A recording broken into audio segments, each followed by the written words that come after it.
guys, we're back. It's another episode of Issa Debate. If it's your first time tuning in, we are a group of friends from Howard University.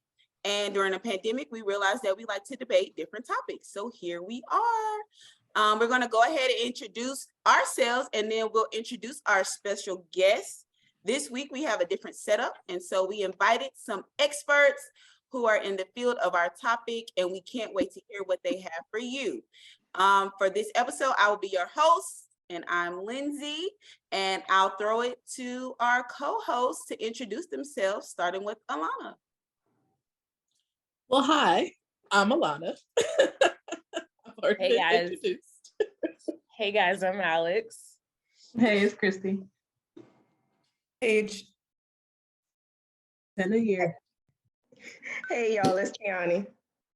All right, and now we'll introduce our special guest, starting with Denesha. Tell us a little bit about yourself. Hey y'all, I'm Denesha. I am born and raised in Atlanta. I feel like you're a unicorn when you actually still live in Atlanta when you're born and raised here. I too am a Bison and attended Howard University. And now I am in the policy space, working primarily in the education policy sector. So super excited to be here with y'all today. Thanks, Denesha. And now we'll throw it to Rob. Rob, go ahead and introduce yourself for us. Hey guys, I'm Rob, and I didn't go to Howard, thank God. I actually went to North Carolina A&T State University, which is the largest and greatest HBCU in the world. I have no experience in the policy space, but I'm extremely opinionated, and for work, I am a mailman's assistant. So I sit on the wheel well and deliver the mail when it is. Get out. When it's raining, snowing, sleeting, or anything like that. So when they say rain, hail, sleet, snow, I'm actually the one that actually delivers the mail for your mail. Thank you, Rob. Thank you, Rob, for you like this. joining us today. So as always, we always start with a hot topic. So our hot topic for this week is, what's the strangest thing you've seen in public? And whoever would like to go first may go first. I still don't have an answer, but Lindsey, you seemed excited to answer this question. So I definitely was. Okay, and this was really weird, y'all. Okay, so if you Jackson Street Bridge in Atlanta is a popular place that people go to take pictures for social media. So me and my line sister, we're on the bridge and I'm taking her photos. And there's this couple, I'm assuming they're either homeless, nomads, not sure, but they look a little rough around the edges. So the lady is acting like she's gonna throw herself off the bridge. And so I was like, oh my God, girl, let's go. And my friend is like, we gotta call 911. I said, girl, get your stuff, we leaving. We don't wanna be witnesses to this. And so they're like, the lady's like, I won't throw myself over if somebody can give me $20. And so meanwhile, cars are driving by honking their horn, like, don't jump. And all of a sudden this guy pulls over and he's like, what's going on? And it looks like a scene out of the movie, because while she's trying to jump over the bridge, the guy she was with is like pulling her back. It's like a whole dramatic scene. And the guy who pulled over gives her the $20, and it's like nothing ever happened. I was Welcome to Atlanta. Welcome to, exactly. Wow. But that was so wild to me. I was like, That's what? so wild. Because I wanted to leave because I did not want to be a witness. I didn't want to make no statement. I didn't want nothing. My friend is like, we got to save the day. Lindsey said she ain't had $20. They just want $20. I am not Captain Save-A-Ho. So the question was what again now? What's the craziest thing you witnessed in public? Yeah. Can I go next, or is that not possible? Yeah. Go ahead. Valid. So craziest thing that I've witnessed in public would probably have to be the time that I was on a train in Argentina. And I was coming back I used to live there, so I was coming back from watching a soccer game.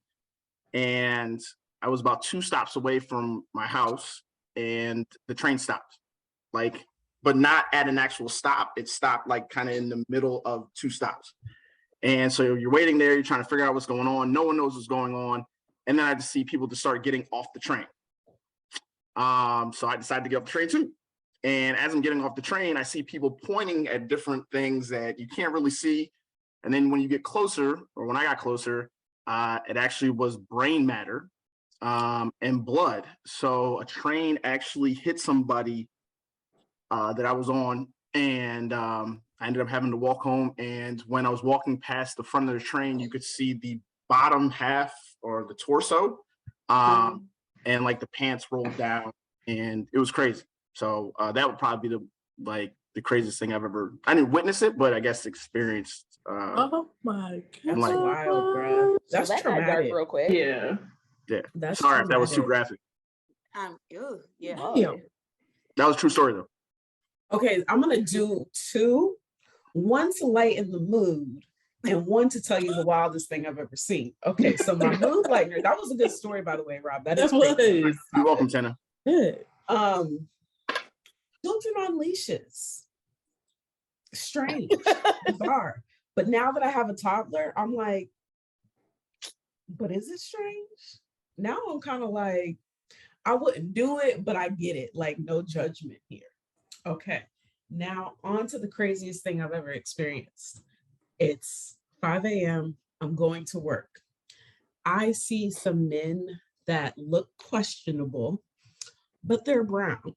I don't know if they're Black, but they are brown. And I just said to myself, you know what, teens, don't be that girl. And don't be nervous, just because you see some brown men down the corner. My car is one block down and I can't exactly see my car, but I can remote start it. So I go to remote start my car and the alarm goes off and the men book it past me. Like I could give them a high five. Y'all, why were they robbing my car?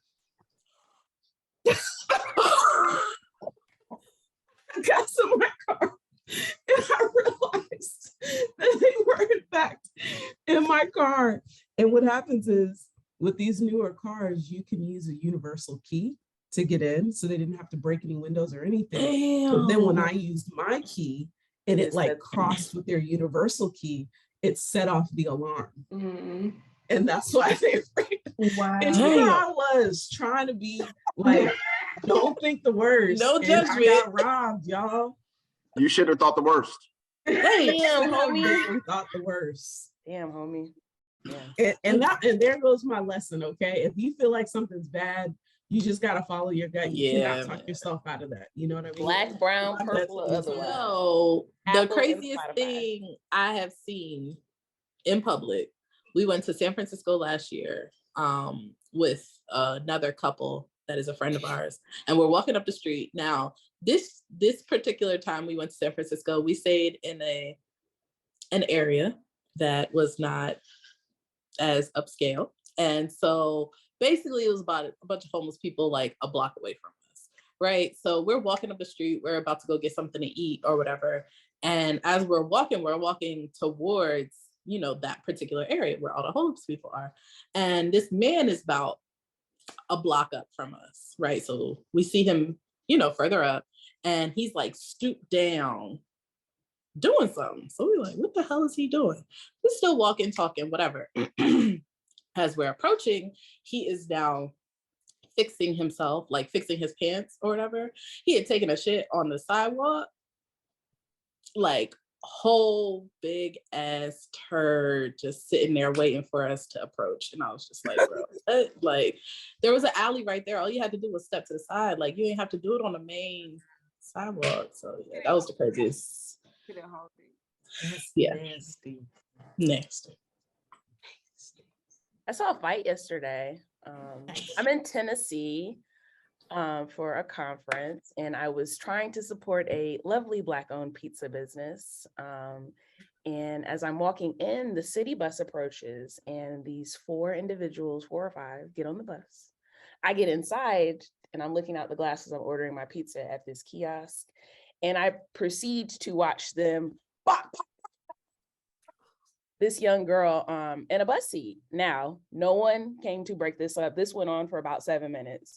I saw fists thrown, feet in the air.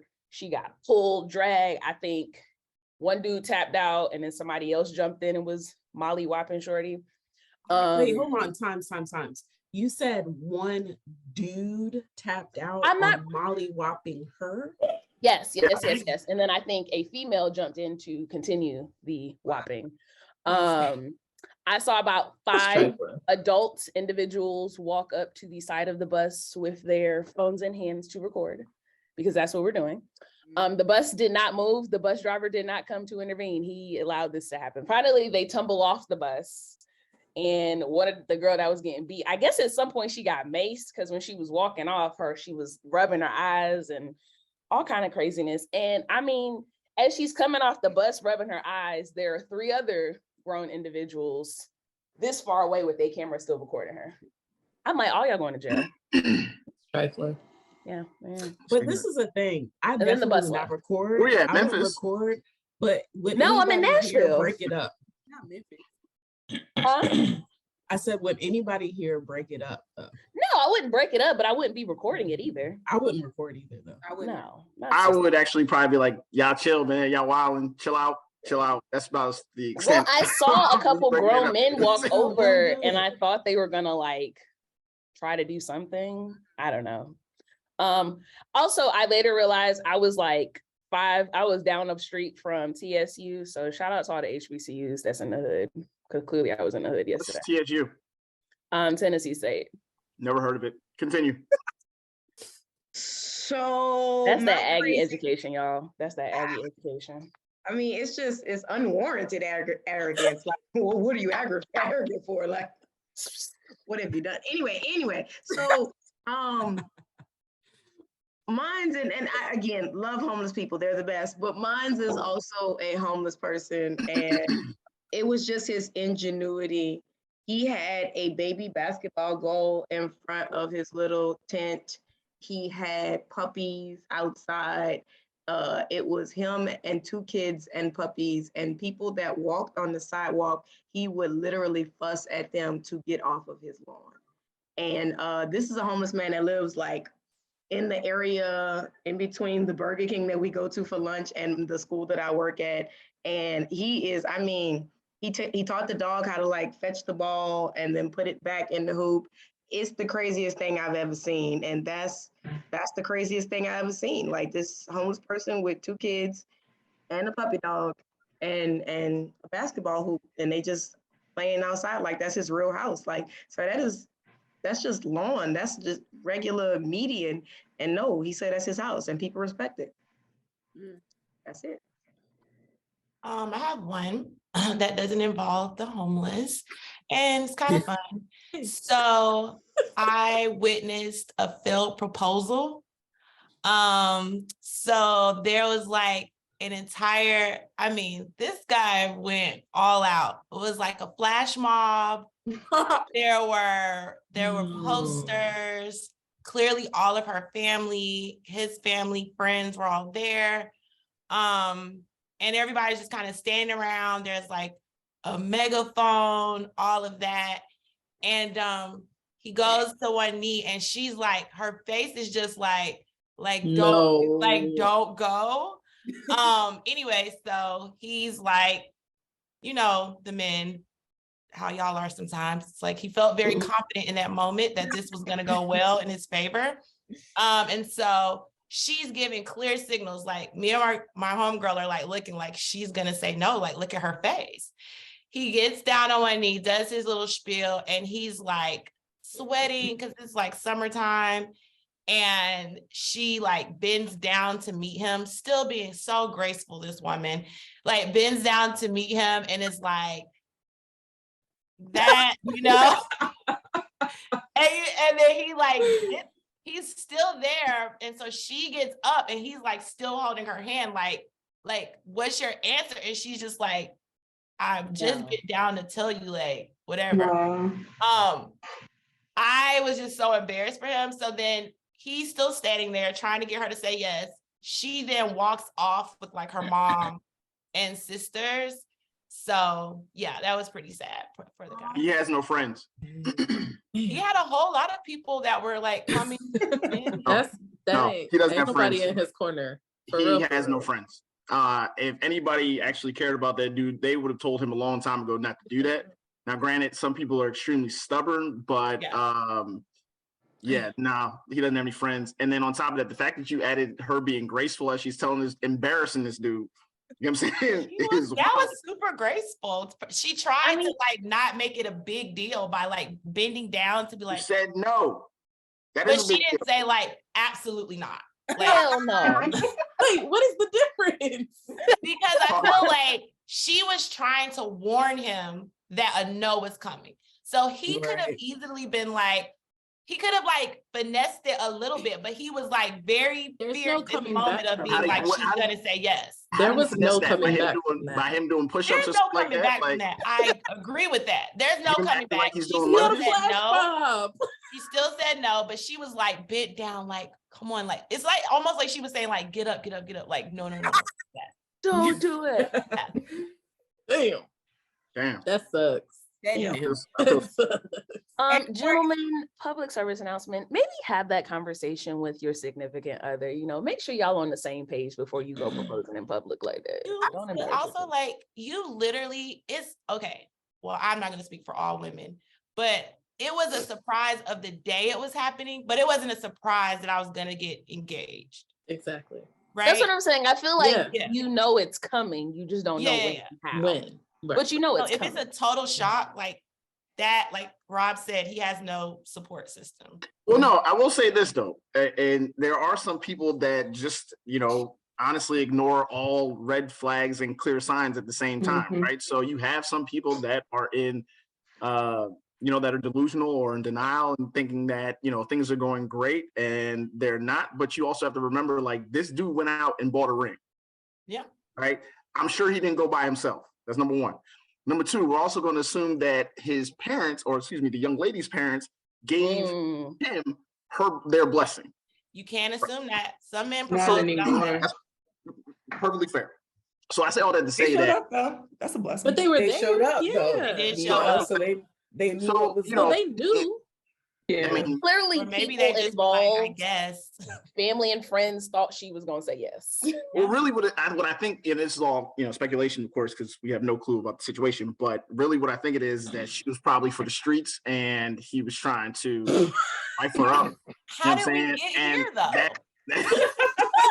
How is your arm okay for that reach? Like, is the shoulder dislocated? Are you good? Move your shoulders so we can see, because that was a bit of a reach. You pulled that from absolutely nowhere. She from the for the street. No, he had a baby on her. That's clear. Okay. He was for the trying to make up. Correct. He is the street. That's a possibility, but he probably had just got in trouble and thought he could like, you know what? I love you. Let me do right. She was like, no, like, or she had like 3 to 5 side pieces already set up where she didn't want to leave that life. Good for her. Good for her. Always keep her. I support it. That's not. I don't support that in the committed relationship.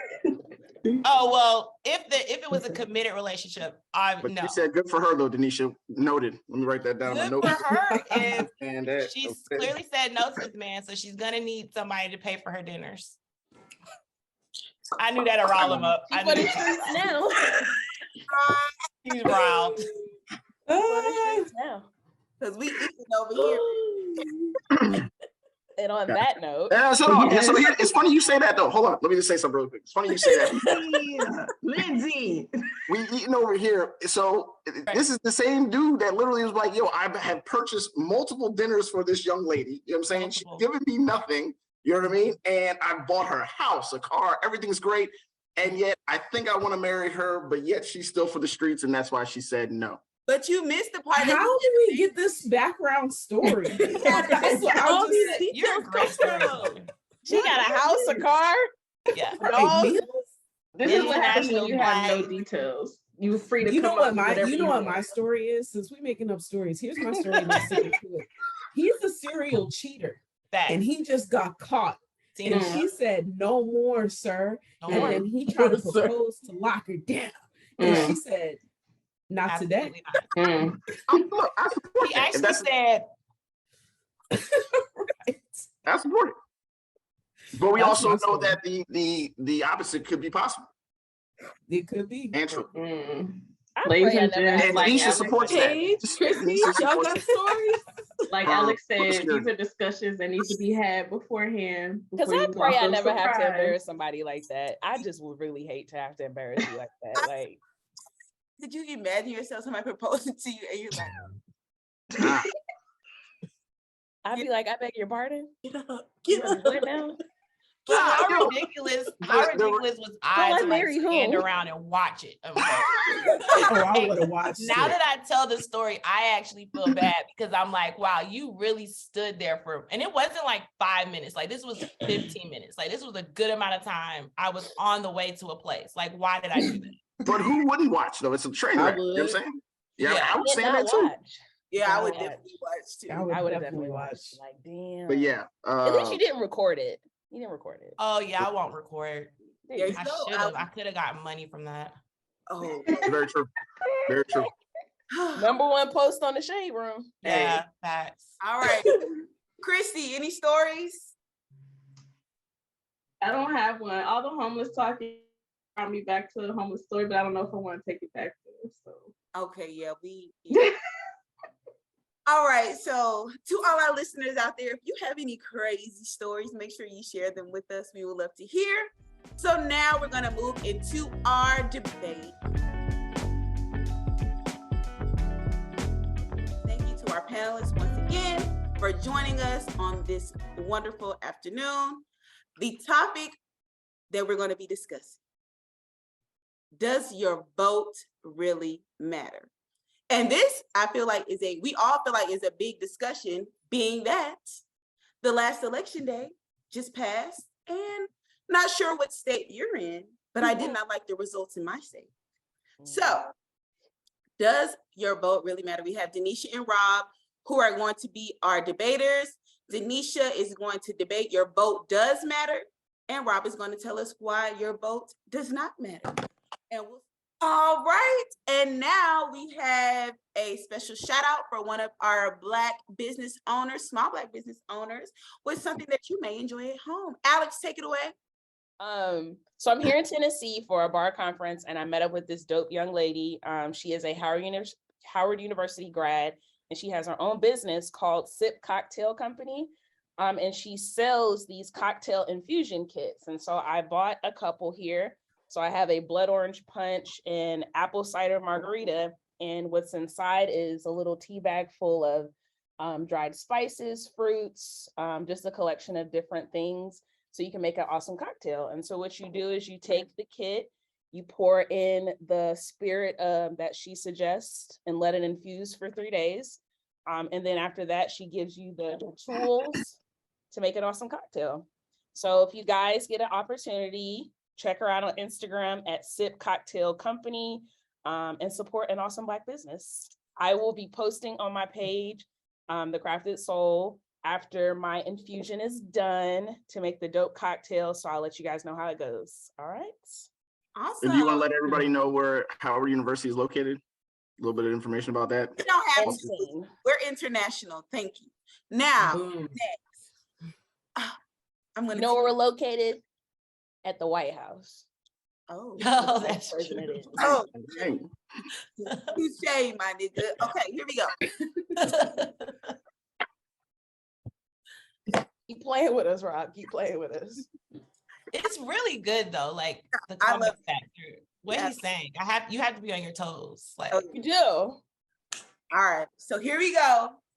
All right, now it's time for us to get into our debate. We have our special guest who will be debating. Does your vote matter? And for me, this is an important topic because I'm not sure where you're located, but in Georgia, I was not happy. Did I vote? Yes, I did. But the results made me a little, So we have Denesha and we have Rob. Denesha will be debating your vote does matter, and Rob will be debating your vote does not matter. We'll start with Denesha. Denesha, take it away.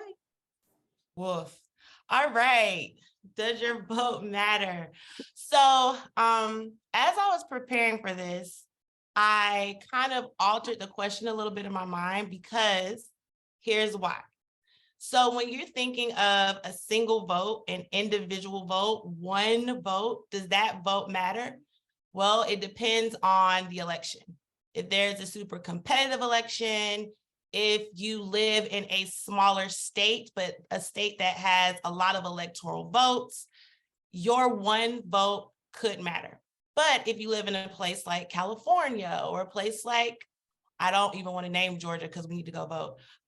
You live in a place like California that's larger, one single vote might not matter as much in those specific places. However, having a single voter mindset is the part that creates the larger margins in an election. So one person might say, my vote didn't matter. My single vote doesn't matter. They're having that conversation. They're putting out that information to others. They're garnering more and more people who also have that same mindset. And now the margin is larger. So I've worked campaigns where a candidate has won by 40 votes. I've worked campaigns where a candidate has won by 74 votes, a recent school board election, actually. So no, maybe my one single vote might not matter in a larger state where we don't have as many electoral votes or anything like that, but that single voter mindset will create those larger margins where, in fact, it did matter a lot. Two other points I wanted to make. Voter suppression. So we walk around and honestly, there's voter apathy. Every election is the most important election. And we are told, get out the vote, get out the vote. You get 1 million texts a day, and apologies if you've gotten texts from me, emails, phone calls, people knocking on your doors. I am so sorry, Alanna. And so you get to a point where you just don't give a fuck anymore. You don't want to vote anymore because it's just every election, really, every election is the most important election. And so my answer to that is, if every election was not the most important election, there would not be policies in place to suppress your vote. So in a place like Georgia, back in the day, and that is like me being sarcastic. So like 3 years ago, you could pass out water bottles to people waiting in line for 5 hours to vote. That's illegal now.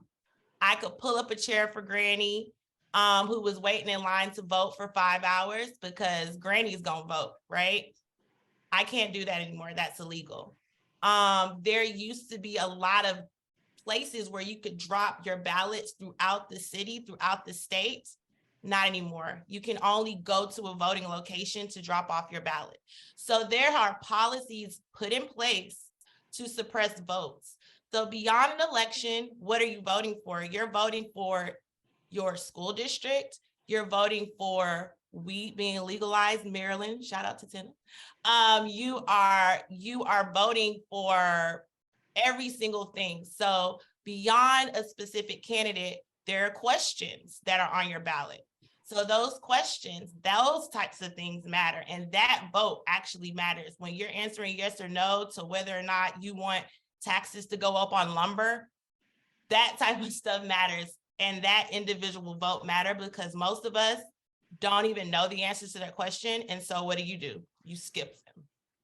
And so if you're not voting down ballot, which most people don't, they don't even they go to the polls, they vote for the president, and they get their sticker and they post it on Instagram.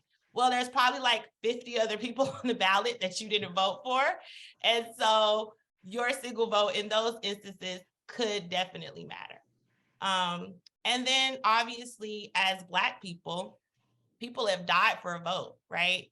And so I'll give an example later because I don't want to like ruin the mood, but our ancestors, and I'm not talking about in the 1920s, I'm talking about my own mother, right? People who lived in places like Mississippi who still had to do a poll tax in like the late 60s, the early 70s, counting jelly beans still in the 80s. Like these things were still happening in very conservative places. And so they knew back then, and we all know now the importance for all those reasons. All right, thank you, Denesha. Now we're gonna go to Rob. Our vote does not matter. So my I guess opening is not going to be as long as Denesha's, but I think she actually proved my point that voting does not matter initially when she said that, your vote could or could not matter. And for that reason, I don't think it does, because if you have, to your point, I guess an individual voter mindset, and if you live in a state that doesn't have a lot of electoral votes, then your vote doesn't matter. Think about it, right? Bush, he lost the popular vote back in, 2000, 2004. I don't know if you guys were alive during that time, but I was. So anyway, so he lost. Hey, relax, Tianny, we good. So Hillary Clinton, she won the popular vote, right? And Trump won, right? So to talk about your vote not mattering, it actually doesn't. In the bigger scheme of things. Now, when Denesha was talking, I knew that she was going to bring up the fact that yes, your vote matters in school board elections, so on and so forth, where you see 40 people, somebody winning by 40 votes or 74 votes. But it's only 200 people voting in those situations, right? So therefore, you're going to have a small number and you're going to see smaller margin. Lastly, I'd like to say that I think elections are controlled by big corporations and lobbyists. So they're going to push the agenda that they want to push. And essentially what they try to do is use scare tactics to essentially get you to vote in their direction, right? To make things happen. And there's, a multitude of things I could bring up to support that, but I won't bore you guys with that. But needless to say, overall, your vote doesn't matter. It's actually a waste of time. And unless you're voting in a local school board election or, for your city mayor or something like that, you're good to go. It doesn't matter. That's it. Oh, well, thank you. We both have our opening arguments. Denesha, do you have a rebuttal? Yeah, so I would just like to clarify depending on where you live, something like a school board or mayor, there could be 1 million people voting for that. So that also just depends. And then to your point of the electoral votes. So my point in mentioning the electoral college and those votes were, if you are living in those small places, like we know how they are in Iowa and Idaho and all of those places. Delaware. Right. Those individual votes will count, right? So if you are opting out of voting, those votes are going to count. They don't. Because the places with larger populations and larger more electoral votes, those are the ones that count. So honestly, if you live in Delaware, what's the point of voting? It's not going to matter. You got what, 1, 2 electoral votes? It's a waste of time. You live in Rhode Island, you got 1. Alaska, you got 1. I wouldn't waste my time standing in line to vote. So what if you live in places like Rhode Island? Oh, I'll give an example. So in Michigan, for example, on the ballot and a few other places, I think Vermont as well, on the midterm election ballot, abortion was on the ballot. So if you're opting out of voting, you're opting out of voting to codify that or to put that in a constitution for your state. So saying that your vote does not count, it definitely counts. So you're voting for that to be in the Constitution, or are you voting for someone to put that in the Constitution? So in those states, it was actually on the ballot. Got you. Yeah. And you think that your vote matters in that point in time as well? You're not saying it can't be rigged or anything like that. We've already seen, you talk about voter suppression, but what about voter situations where things have been, lost, misplaced? But that's a form of voter suppression. Like, for example, in 2018, when Stacey Abrams was running for governor, there was all these magical ballots that just were never counted or found. And so that same thing happened to Trump. Same thing happened to Trump in 2020. Right. So I'm saying like those ballots that were. Hold on. Let's go back to our format. Okay. I don't know. And the format is complete your statement. Acknowledge. Yeah, let them finish. Yeah. We acknowledge one, and we acknowledge the next person. Okay. Gotcha. So, Denesha, finish up your statement, and then Rob will I don't remember. I know. In Georgia, you were talking about Stacey Abrams in 2018. Yeah. So the issue of like the legality behind just the act of voting. So if ballots are being lost, that is a form of voter suppression. That is, and when votes are being suppressed, even if it's 1 or 1 million votes, there's a rationale behind that. That rationale behind that is the fact that those votes matter. So when you are making laws and policies to suppress a vote or several votes, that leads me to think and believe and to know that your votes do matter. They do count. Okay, until they don't. Because if they're being lost or thrown away, then they don't count. Right? So so think about it, right? If Stacey Abrams, if those things hadn't happened to Stacey Abrams, she probably would have been the governor of Georgia, correct? If those things that happened to Donald Trump, right? He'd probably be the president of the United States, right? Wait. So what's sorry, up? go ahead. No, you go ahead. I'm sorry. Format. Yeah, got you. No, so I'm just saying that, as far as voter suppression is concerned, yeah, okay, I do agree that happens. And I do agree that some elections are rigged. But the thing is that in turn, your vote doesn't matter because someone above you is already controlling the situation. Okay, so I think I get what you're arguing now. So you're saying that there's a higher power that is controlling elections. So it doesn't matter whether or not you vote, whomever that person or entity is going to put people in places of power, regardless of what people do. Correct. Sounds like the Supreme Court. Weird, but continue. So how did you get a Supreme Court? I know, you tell me. No, I'm asking you, how do you get a Supreme Court? How do people get seated as a judge? So we know that they're appointed, right? They're appointed by. Go ahead. No, go ahead. No, you go. So they're appointed, right? Mm-hmm. But who are they appointed by? Right. No, that's the question I'm asking you. I'm asking you this. I'm trying to get you to that. Like, how are judges appointed? So, like, the whole issue right now, right? We thought, and even a person who does polls, as a pollster, we thought there's going to be a huge red wave, right? We thought that the Republicans were going to snatch up everything because of how people felt about the economy, and then just like white people being racist. But that didn't happen, right? And so you have the Senate, which now we're the majority, right? You have the House that we're closing in, or not let me not say, well, yeah, I can say that. I'm talking on behalf of Denesha. Closing in as Democrats, right? And so the great thing about that, which is why people are like so excited, like, oh my gosh, we're doing this, because now you can shift courts. What Trump did when he was in office, he elected some crazy amount of federal judges to make sure that whatever happens forever and evermore, because these are people that are on the bench until they die, which is wild, right? So whatever happens today and forevermore, if people don't agree with me, that's fine. I could be out, but I got these judges that have my back no matter what. And I have a Supreme Court that I was able to appoint that believe the same thing. So when you are voting, even in a, like I said, these competitive races, and specifically it's the House, the Senate, right?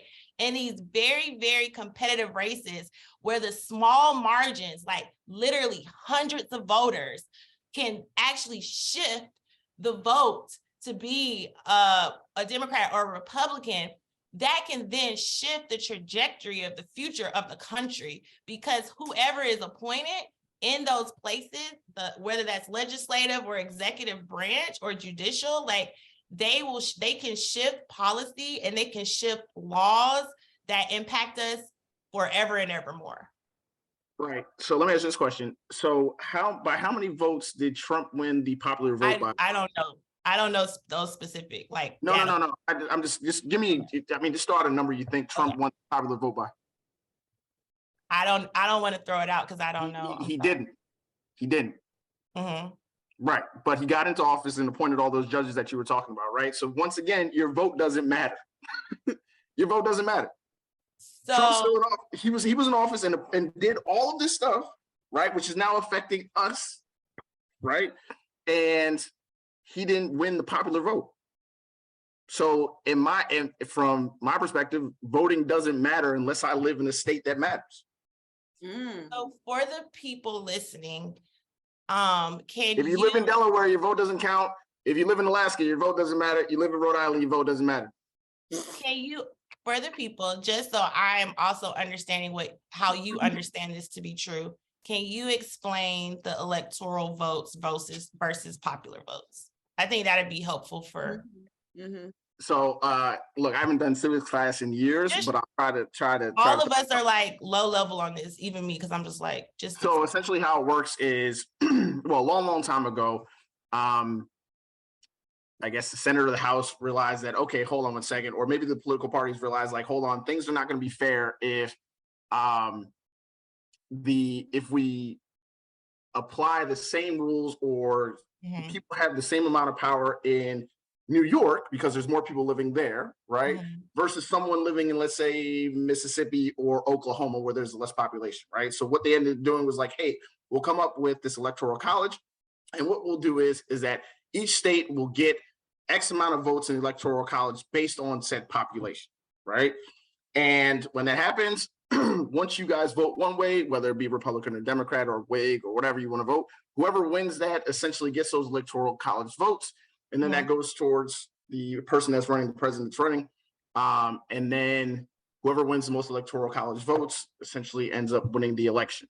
So in turn, you could actually, which has happened numerous times before, you could win the popular vote, meaning one person, one vote. You could win the popular vote, but you could actually lose the electoral college. See Hillary Clinton and Al Gore. Question: how do states get the electorals? That I don't know. Is it by like states? So is it states by amount of senators? Yep. So states get electorals by the amount, like the amount of members of Congress that they have, right? Ooh, so let's backtrack here, right? So now we can go back. So you are selecting your Congress people when you are voting. The Congress people that you right, the people who vote. Or you mean like the corporations that are behind them and lobbyists that are behind them? Hold on, Rob. Hold on. Format. I'm wondering. I mean, because look, Herschel Walker and probably can't spell his first name, but is in a runoff with Reverend Warnock. Like, and listen, I feel like I know Herschel Walker. You don't have to edit this, Alex. I feel like I know Herschel Walker's wife just based on the amount of commercials I've seen about him holding the guns to her head. You know what I'm saying? So like, you can't tell me that what we're doing actually matters, because there ain't no way in hell you can tell me that a man that has multiple personality disorder and CTE is going head to head with somebody that by far blows this dude out the water. And I'm a Georgia fan, by the way. There you go. Merry Christmas. And I met Herschel a couple times. Okay, thank you, Rob. Denesha. All right. Sorry about this, Denesha. Sorry. You're fine. Like, I'm not saying that every person elected, that there's not some lobbying money behind them, because there probably is, because it is still politics. However, unfortunately, we live in a country where you have to choose the better of the two evils, right? And so in a place where we have to choose, unfortunately, between that, your vote actually matters. So we have, like you just said, this Warnock and Walker election. And I am trying not to like put my own bias in here. For whatever reason, people are going to vote party lines based on other things that have nothing to do with the person being elected, like tax breaks, like whatever else, right?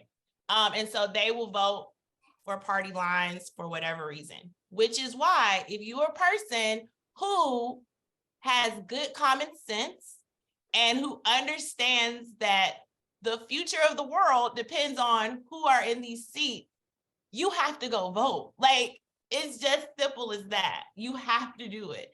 And then I want to go back to the Electoral College, because I was just going to ask you about, with the Electoral College, is that for all branches of government? Like, does that electoral college vote matter for all branches of government. It's just for the presidency, right? Yes. Yeah. And so again, there are checks and balances, right, from all of those governments. From all, I'm sorry, We like to branches think of that. government. We like to think that there are checks and balances. There are checks and balances. I've seen some stuff slip through, but continue. Listen, this is not a perfect society at all. This is not a perfect country. This is not a perfect or pure democracy. There's evil lurking. There's people, we live in there's systemic oppression. There's all of these factors, right, that make it not a pure democracy and a perfect world for us to live in. However, so your vote doesn't there matter. are checks and balances within government. There are checks and balances within government. So if your argument is solely for the president, that's fine.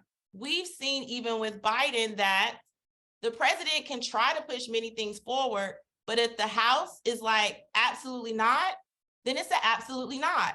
If the Supreme Court is like, absolutely not, we're suing you.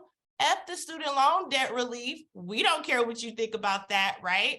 But so that's why those checks and balances are in place. And that's why it's important for those other branches where the electoral college vote is not as important to get to a candidate and get you seated as the president. You have to get out and vote for those. And I will say this one last thing, people don't vote for those. People only vote in the freaking presidential election, and then they go sit their asses down somewhere. And then you get mad because you're like, blah, blah, blah. I live in Delaware. My vote doesn't count. Blah, blah, blah. What? Don't come in Delaware. No, I'm mentioning what Rob brought up about the electoral. My best friend is from Delaware, actually, so I love Delaware. Where is that? Where is Delaware? Shut up, Robert. Oh. Anyway, so I'm saying that if you are a presidential election voter only, you're failing your family, you're failing your community, you're failing everyone. You have to vote in every election, and that's how your vote matters, and that's how the vote is counted, because you can't just vote for president and then be pissed.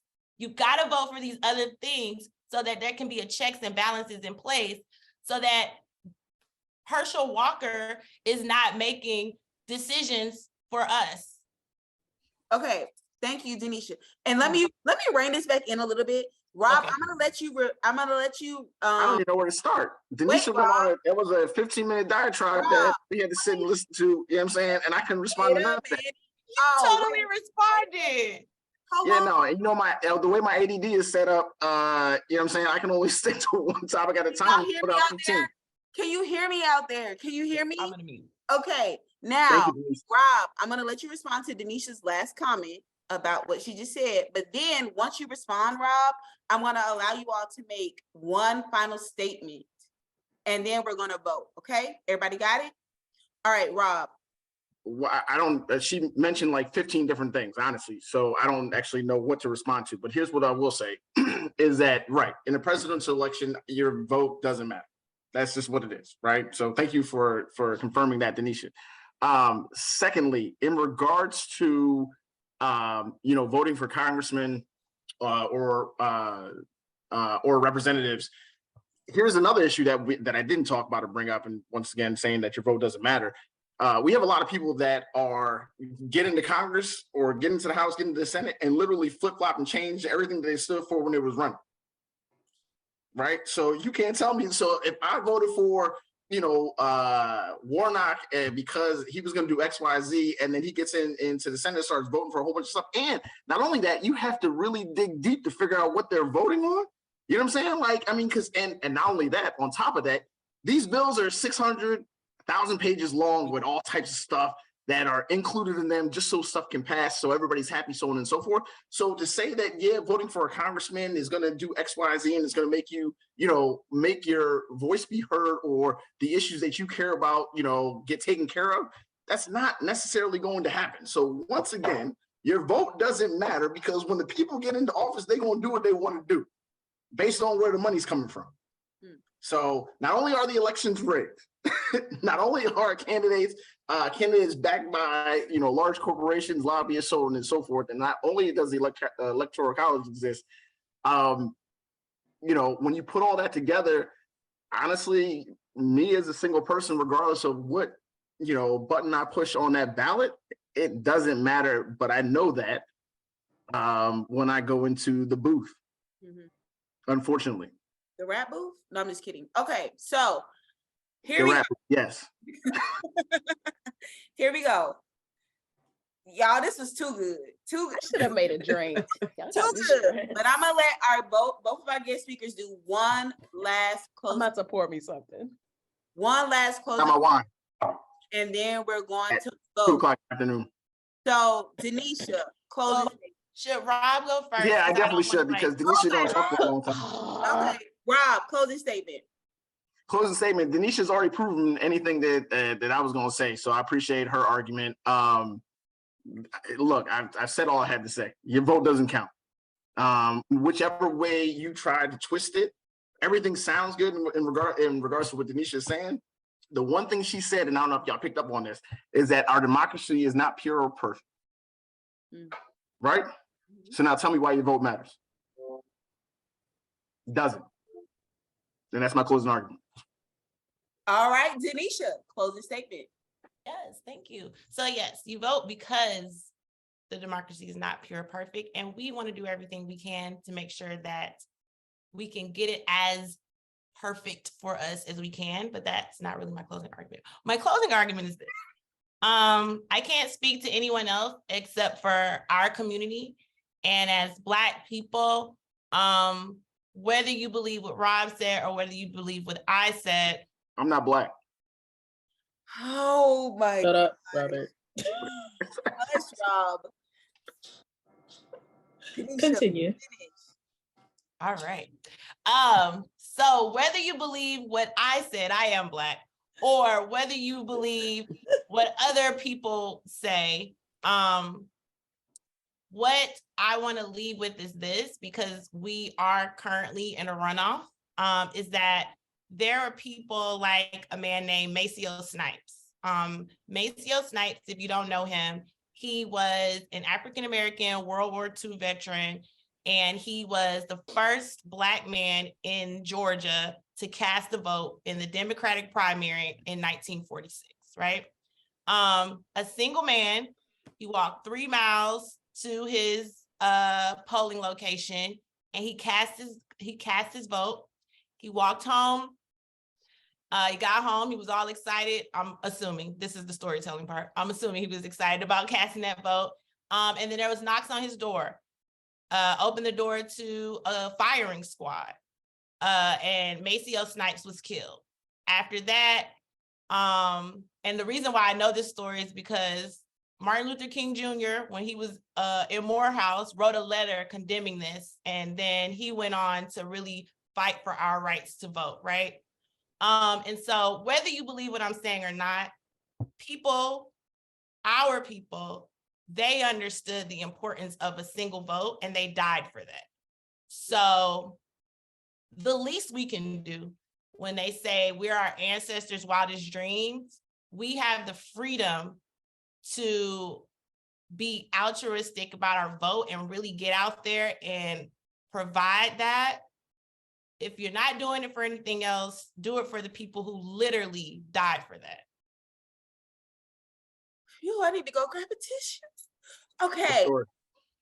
Yes. Oh man, Rob and Denesha, we thank you. This was so good. This is so good. So good. Especially at a time where many, like Georgia, a few of us on here live in Georgia. We are definitely going to a runoff.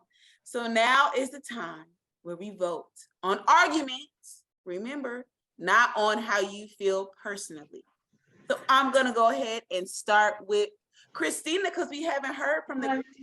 Oh, can I say something really quick? Probably cannot say anything real quick. Christina, you did great, Rob. By the way, I will say that. Yo, you talk a lot, man. You talk more than me. We haven't heard from you, and you're also my Houston sister who didn't bring me no peanut butter soup either. We gonna start with you. and see how you felt about the argument. Wow. All right, Kristi. Called out.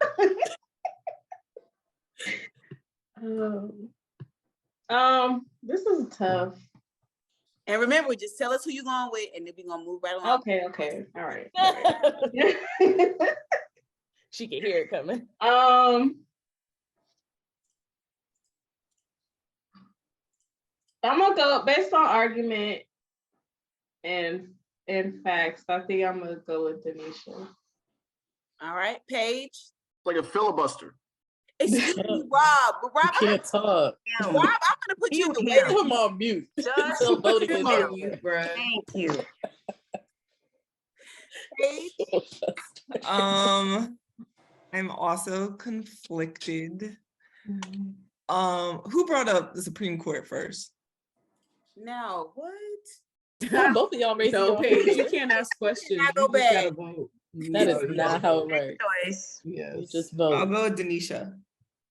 All right, Alex. Denesha. Tena. Okay, now y'all know I take notes. You do. So I actually had a tally of who's bringing up the most points. And I'm going to say this.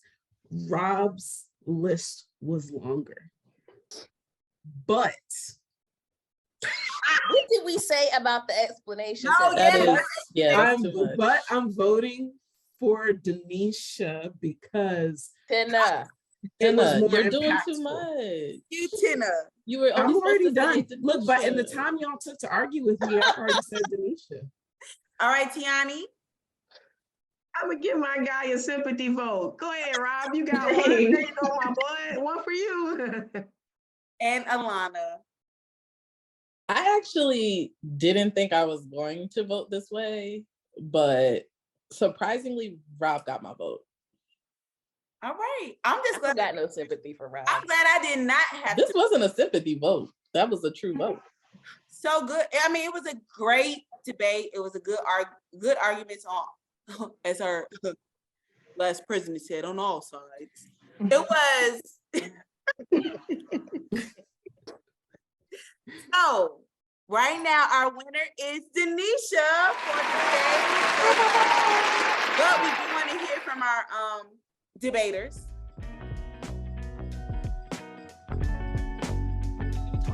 Go ahead, Lindsey. Thank you, guys. Thank you, Rob and Denesha. Here we go. All right. So, Rob, how do you really feel about this situation? Does your vote matter? In all honesty, I think it does. I think it does on a local level. I think it does on a state level.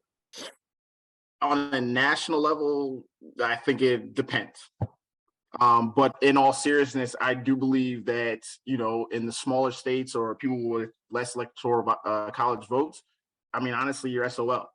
And a lot of times it doesn't count. And if you look, and at any time they're doing a presidential election, they're always focusing on, what is it, like 6 or 7 states? Mm-hmm. And we have 50. You know what I'm saying? Pennsylvania. Right. So,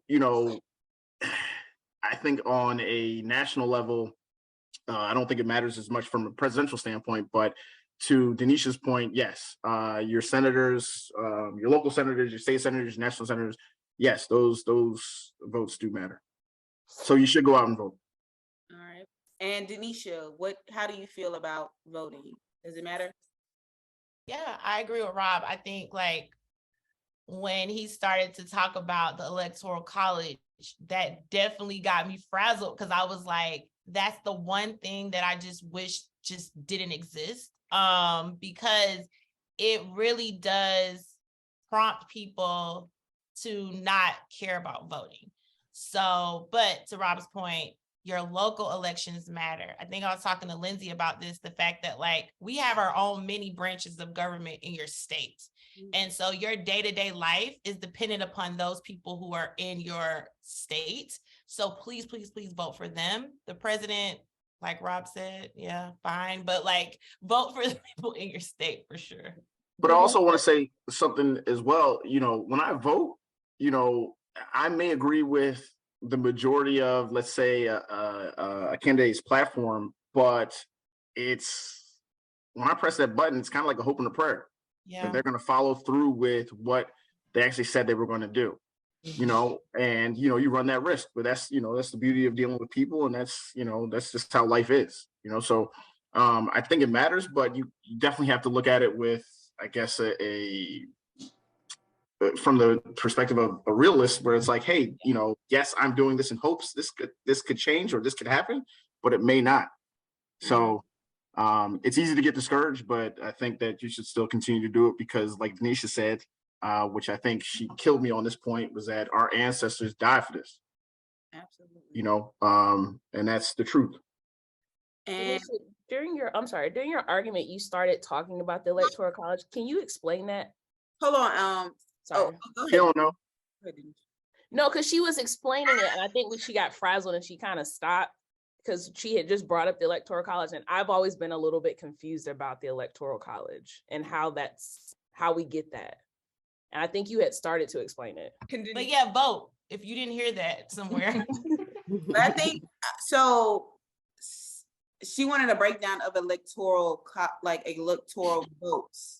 Only because she just brought it back up during her point, and I know you were talking about it earlier, and you had started to explain it, and I think you got sidetracked. And since you just brought up again, I'm just still confused about how the Electoral College works. So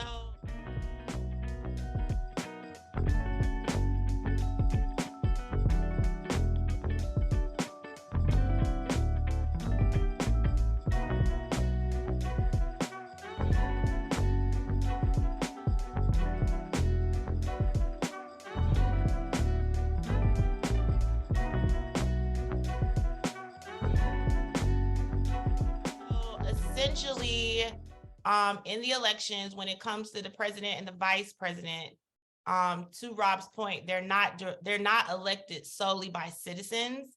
They're chosen by electors through the process of the Electoral College. So each state gets a certain amount of electors based on its members of Congress, House, and Senate. So each state has like a different amount just based on, it's based on just population, it's based on a bunch of different things, but you get those electors based on that. Yeah. Let's see how else I can. So that's why Alex, that's with the, okay. well, I was gonna say with the argument of, say, the president winning the popular vote, but still not getting elected because the Electoral College is what determines whether you're going to take the seat.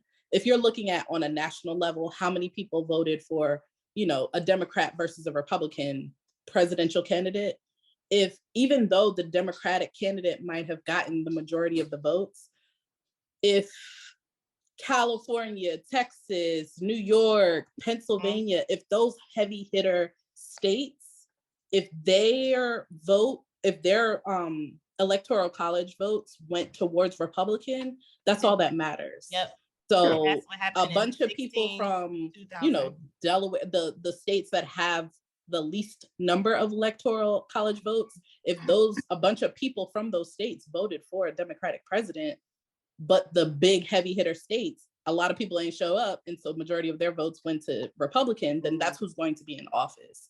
So that's why it doesn't matter about the popular vote based on our structure of how votes are set up. Correct. During the last election, there was a scandal, and correct me if I'm lying or if I'm wrong. There was a point where some state had voted blue, but they were going to say that the electors actually did not have to vote with the popular vote. That was in Arizona.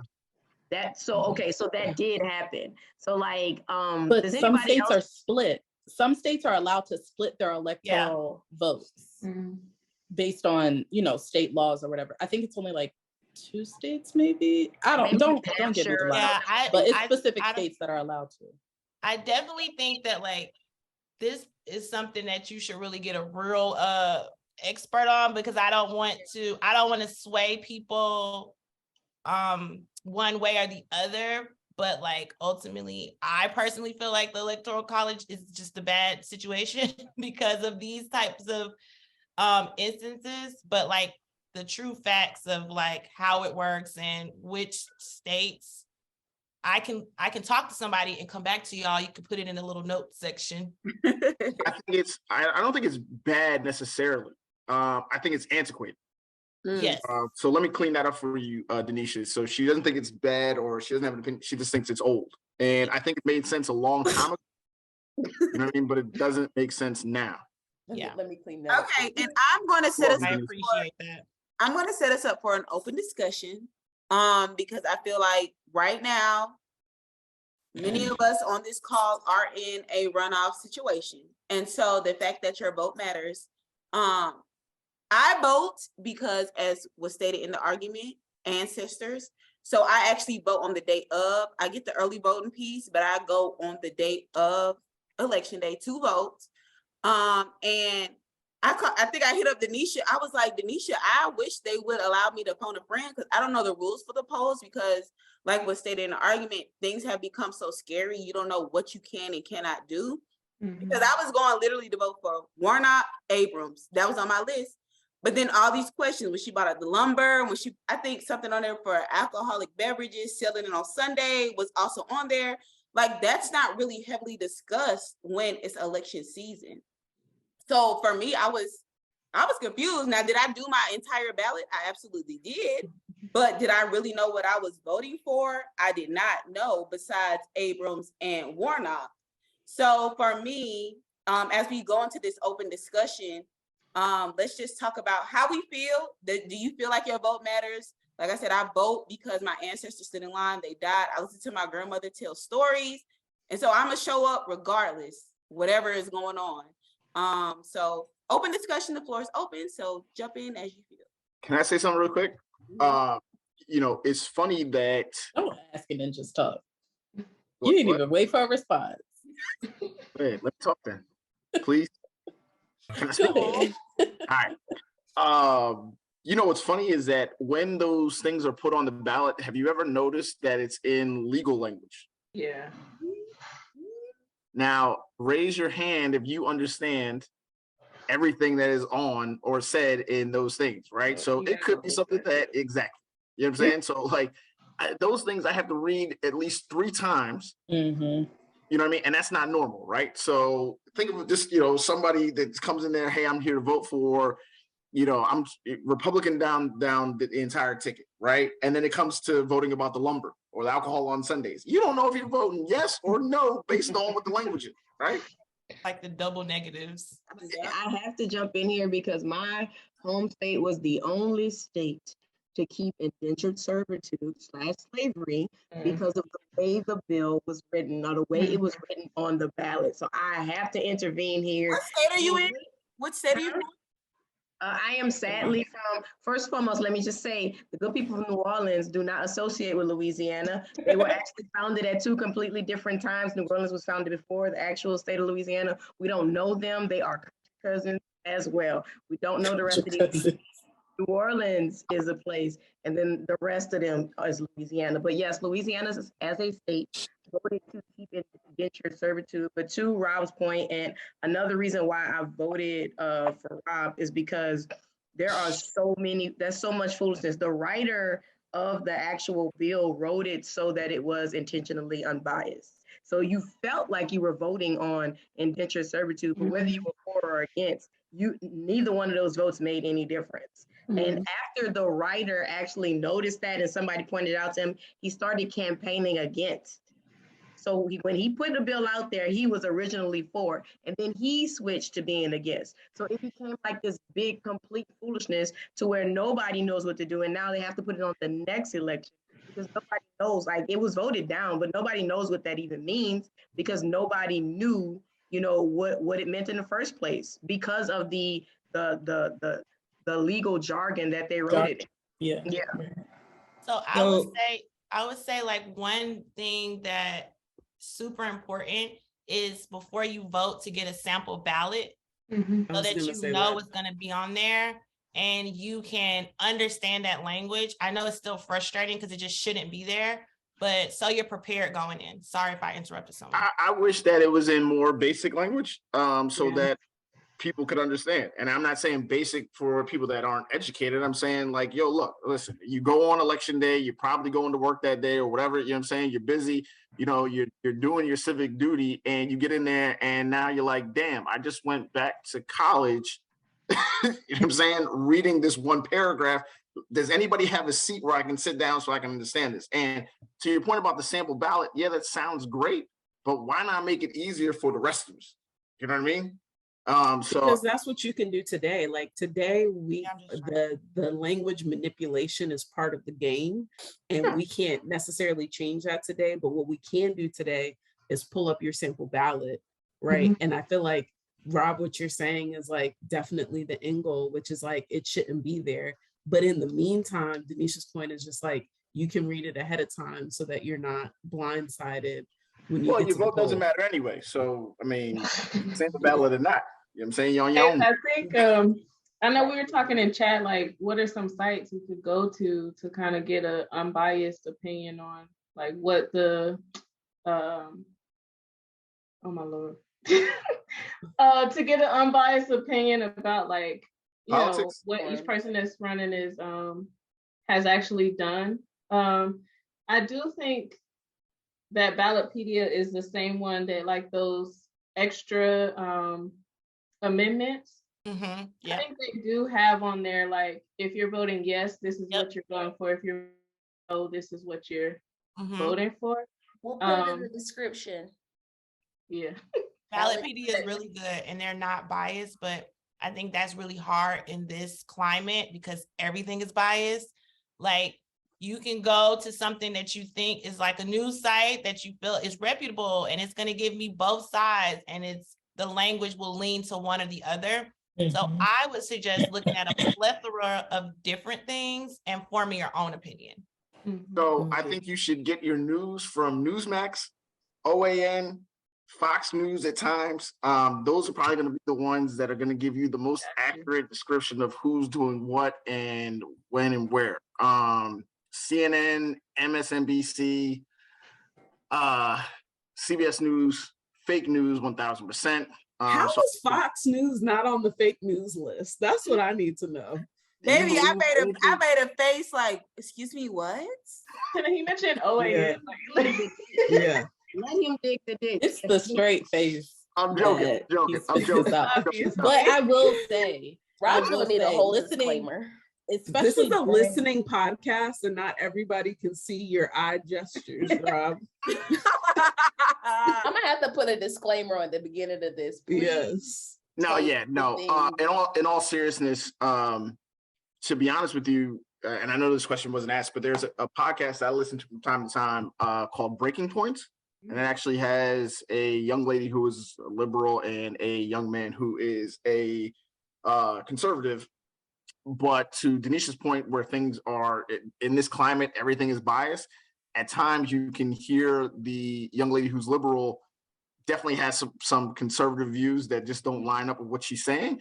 But I actually get my news from the BBC in England. And it talks more about the world, not necessarily about solely the United States. And clearly that doesn't always help us, but it definitely gives you a different view of how things are seen from outside the US. And how people see us. I know that wasn't the question, but I figured I'd add that to the conversation anyway. You're welcome. And if you want to know what a specific candidate did, you can look at their voting record. So I know this is like so many steps, right? You want to make it easy, but it's just not, and that's set up that way for a reason. But seeing how people voted over time, because I can't remember who brought this up. Oh, I think it was about just like how people change when they get in office. That happens.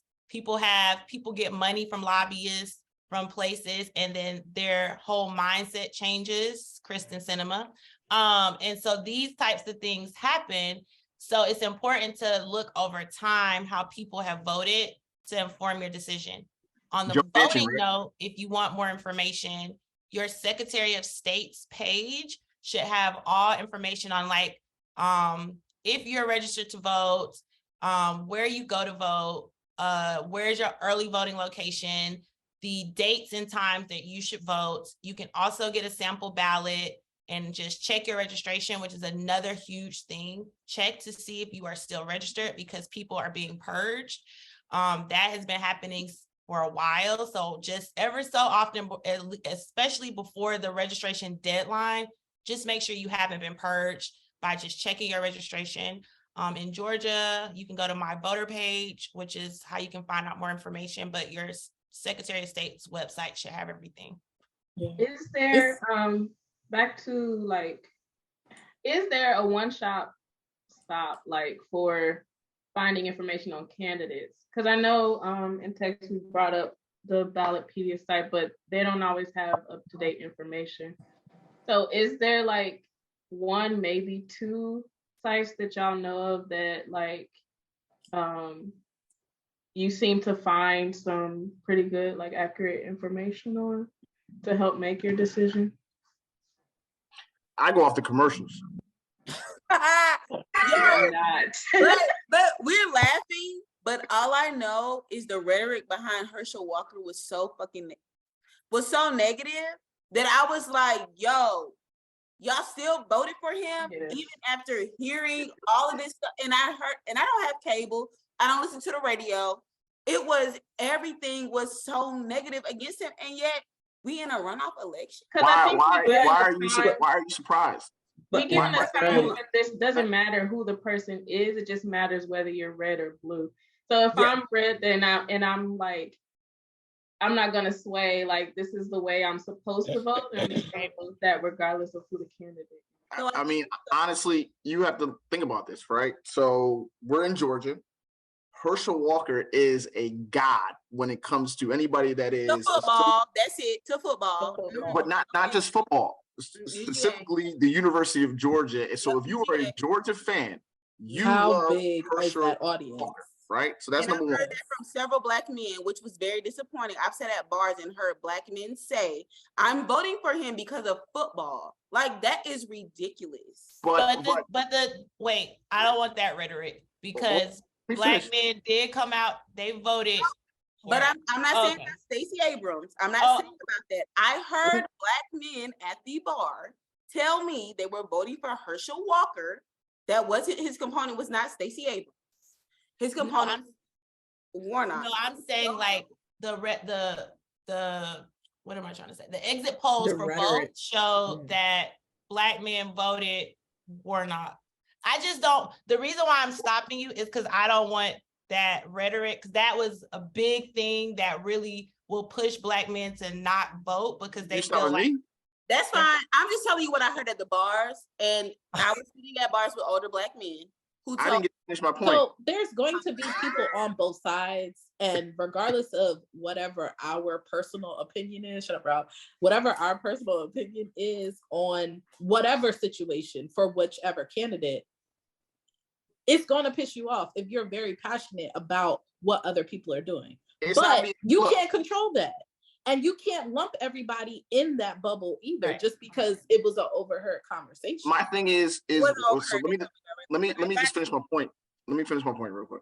So I guess what I was trying to say is, why is anybody surprised, right? Because once you leave Atlanta, you're in Georgia, right? So not only is Herschel Walker a god when it comes to the University of Georgia football, right? That's number one. Number two is that even if you didn't believe in anything he had to say and you don't give a damn about football, what you do know is that you don't want to, who is it, Christina, who stated like, hey, I just don't want Warnock in office. I don't care who it is. Look, I could have ran on the Republican ticket and would have won. Just based on this fact that, hey, we just don't want Warnock in office. And last but not least, this is the last thing I'm gonna say. And the fact that he is probably not the sharpest tool in the shed. Not probably. So if I can just chime in, this started with Lindsey saying, based on what the information you saw on Herschel, it was so negative. Yeah. And John's interests are NASCAR, Formula One, rifles, rock music, but his views are very much aligned with mine. And if you look through his Instagram and my Instagram, the stories that are told are so different. And I'm telling you right now that a lot of, I would guess, white Republican people who also get their news from social media didn't see any of the videos that you saw. It's so crazy how like information is so segregated now and stories are so polarized on what's available to you. And so it's like, you might be saying like, how can someone make a decision based on this available information? And it's like, someone else is getting a completely different set of facts. Yeah. So That's I right. just wanted to chime in real quick to Tena's point. So like Lindsey, I don't have cable either. So I saw a lot of the election commercials on Hulu, like in the Hulu commercials. And to Tena's point, I would see, so I live in North Carolina, so I voted in North Carolina. So one of the big elections here was the Senate vote. And I would see commercials of the two candidates and they would both be egregious on both sides. Like it would make the Democratic candidate look like a complete monster. She wants to, take your gun. She wants to let pedophiles. She wants to do this. She wants to do that. And then on the Republican, it's like, he wants to do this. He doesn't want to let you have an abortion. So when you think about the fact of the general population who is not really going to do the research and they're getting most of their information from these commercials, both of these candidates are being made to look like monsters. And then there's other commercials that's making both of them look like saints. And so it is a rhetoric thing, just like you're saying, you're getting different images. These commercials, these ads or whatever are geared towards the people they want to sway. And they both make them look crazy. All of it is you got to find the truth somewhere in there because everything is polarized. And it can be hard for sure.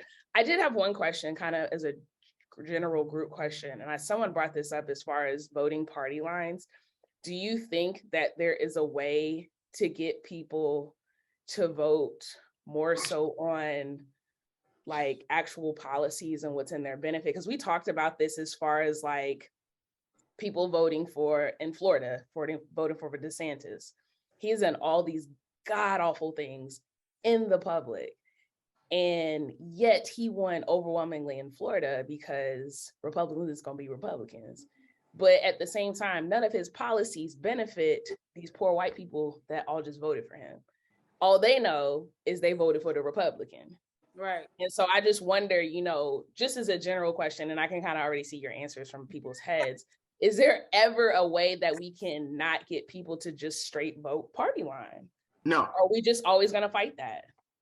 Yes. I've done it in the So then it's like, okay, so in that case of the, not so much does your vote matter, but in a case of like the Herschel Walker, okay, Georgia already is a bloody red state. Mm-hmm. So, does it surprise us that the vote is that close when it's a bloody red state? No. That's my point. People. Okay. So on the record, I need you to understand. So like everybody remembers the Uvalde school shooting. It's kind of hard to forget. Do you know and understand that after the Uvalde shooting, Greg Abbott let the words come out his mouth? Well, shit, it could have been worse. Do you understand that Uvalde voted again for Greg Abbott? I want to say it was like not even close, 73% he won. Like it wasn't close at all. So getting people to vote for their own interests is like getting people to learn calculus. Like it's too much. It is too much. It's not for everybody. I don't even understand why, but like you can't explain to me why I would let this man and say that about my dead child, and then I turn around and go vote for him. Like there is nothing you can say to make certain people vote for themselves, to even see themselves as getting like anything out of voting. A lot of people genuinely believe Rob's argument. Like as wrong as it was, people believe that. So they just gonna vote by colors. Ooh, look, this one is red, boom. Republican, this one is blue, Republican. Boom. Like that's it. Like that it's the craziest thing in the world. So I have a question. I know in our group text, we were kind of sharing statistics and graphs, right? And so one of the graphs, because I was definitely corrected that Black men did not vote, right? But it showed that Black men voted, but is there a way we can see what they voted for? Because I get that we're saying they don't show up to the polls, but for me, just to have different conversations with people, like the Warnock, like Georgia is a football state, okay? And from many, y'all keep saying like, that doesn't matter, Herschel Walker, like, I literally sat with people. I sit at bars pretty often with Black men who just want to talk. That sounds weird. You didn't invite me to this bar. It's just me sitting. I go by myself. I sit down at the bars with Black men. No, I go by myself, and they feel like they have. You're making it worse. You're making it worse. I'm not making Rob. I'm not making it worse. So I go and I literally hear Black men saying, and they come with their UGA gear on, and they come and they're rooting for UGA. So how do we know? Yes, they show up to the polls, but how do we know who they voted for? You can so see in that graph, Lindsey, in that graph, and I'm sure there's one for Herschel, that the Senate vote, the one that we saw was the governor vote in Georgia. So it showed Black men, and then it showed how many voted Democrat and how many voted Republican. The blue versus the red. I think it was 84%. So I'm sure there's that same graph for the Herschel versus. Okay, I guess I would like to see that. Yeah, so I can pull that one up for you. I think for Abrams, it was 84% of Black men voted for Abrams. No, I'm not talking about Abrams. You're talking about the Warnock, Herschel. Got you. I'm talking about Herschel and Warnock, which is why it seems to me we're voting for fucking common sense, because he should not be even. Yeah, but the one thing we lack in this conversation, in this country, is common sense. Like we should not be going to a runoff election. Common sense ain't that common. And so yeah. So Lindsey, I have 2 comments. Sorry, go ahead, Paige, because you haven't said anything yet. Go ahead. So we also talked about this in our group chat. Lindsey, you're asking people to vote against their morals. And those morals are falling on party lines as well. So it's like, even if I agree with, or even if I'm offended by this guy that made the comment about the Uvalde shooting, I'm still pro-gun. So why would I vote blue? Or I'm still anti-abortion. So and Rob said this, whoever is red, I'm voting red because I'm still anti-abortion. It doesn't matter what you tell me on the blue side, I'm not going over there. Yep. And for the record, nobody's trying to take anybody's guns away. It's the weirdest thing I've ever heard. It's trying to take y'all's damn guns. They're trying to give out guns to teachers. That's what they're trying to do. As a proud gun owner, no, they are not trying to take my guns away, and I have zero problem with any type of background checks that y'all need to do, whether I have to wait 3 days, 5 days, a week, whatever. That's not, for you to do necessary checks. No one's trying to take anybody's guns away, but the Republican Party has done a phenomenal job of scaring the heck out of people into thinking that if you vote Democrat, that they're going to take your guns away. Not only that, also in regards to illegal immigration, which is something that is crazy to me also, is that they push this fear like there is going to be this wave of people that are just going to take over the country at some point in time, which it will happen by 2050, but no one is focusing on the fact that we have illegal immigration, but yet there is opportunity and possibility here. And somebody, some corporation, some company is giving those people opportunity and possibility to do things they want to do. So for me, it's going back to the point, like, it doesn't matter who the candidate is. You're going to vote on the party. Yep. Yes. And fear. Yes.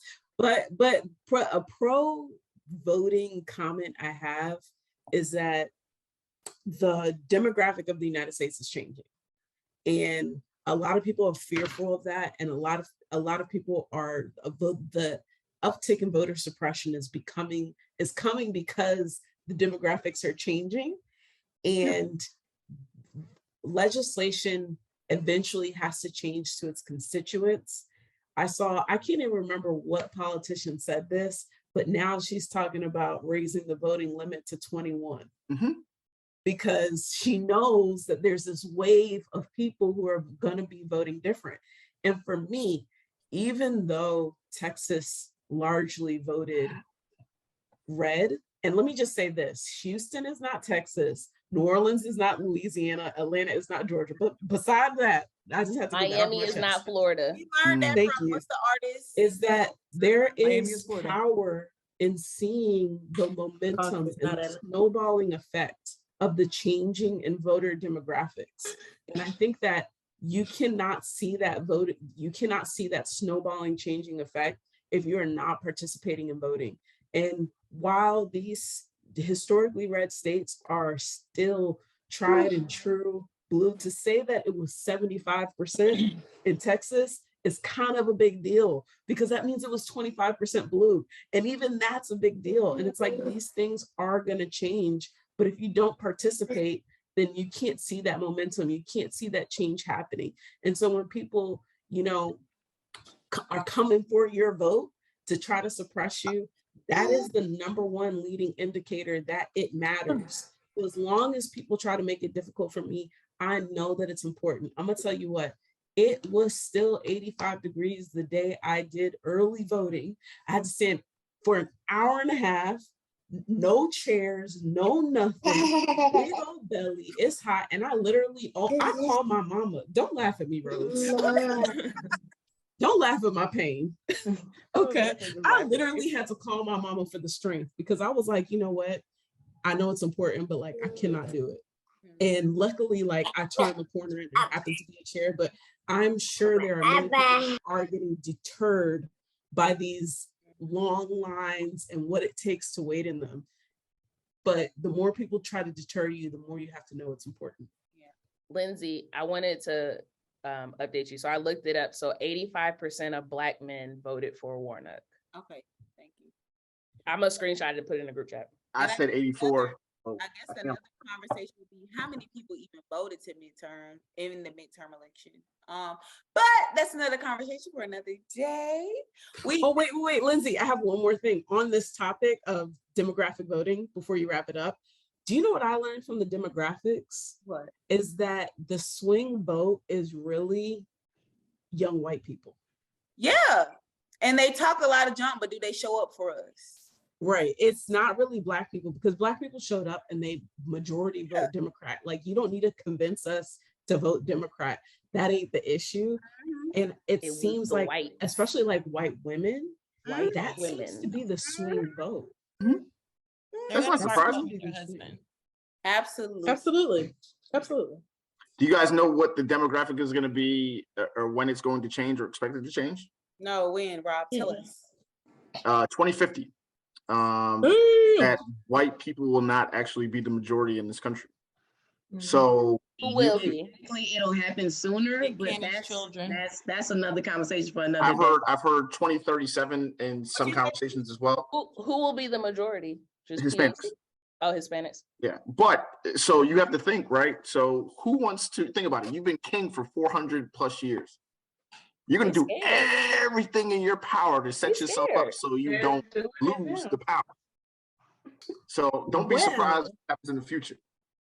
Well, interestingly, on those demographic votings, it showed that Asian and white people, Asian and Hispanic people vote like 50-50 Republican and Democratic. And I think this goes back to your point, Rob, which is Republicans do a fantastic job of setting up the image of who a Republican is. And a lot of people want to participate in that image, and they don't want to be desegregated from the American dream, the wealthy, the successful, regardless. And I said this in our group chat. Look, even if you make six figures, those tax breaks are not for you. They ain't for you.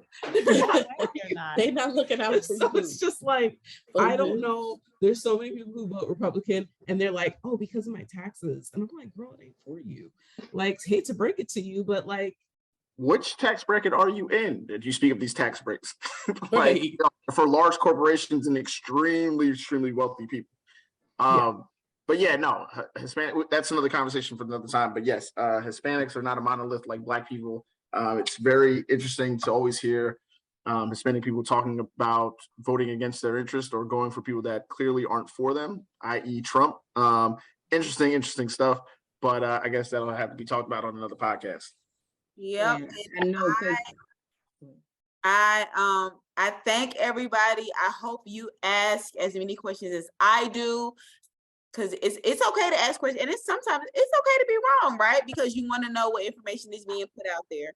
But make sure if your state is in a runoff that you go out and you vote, because what did we learn from this debate? Yes, your vote matters. Okay. So once again, make sure that you. Oh, wait, before I close this out, we want to give a huge thank you to Denesha. We want to give a huge thank you to Rob for joining us today, because the information that you shared throughout this debate was critical for what we have to do next as a community, as a people, and just to make sure our voices are heard, because our voices do matter. So as always, make sure you subscribe, comment, like. It's a debate. We're on all platforms: YouTube, Instagram, Spotify, and Apple Podcasts. And tell a friend. Hope to see you if you're in Georgia on December 6th. And make sure vote for Herschel Walker because he's your favorite football player. God damn it. You always have to blow it. Again, Rob, they can't see your eyes, okay? They cannot see your eyes. Nisha's like, what did I sign up for?